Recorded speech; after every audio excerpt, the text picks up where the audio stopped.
Hello, today I'm in Mercedes V Class. In this video I'll show you how to enable and disable handbrake. In the beginning, look at the left side of the steering wheel and a little below. Right here we've got this lever. Simply pull it or press it to enable handbrake.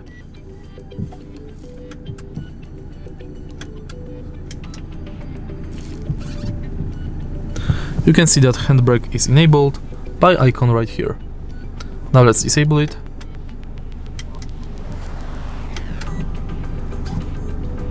And that's it.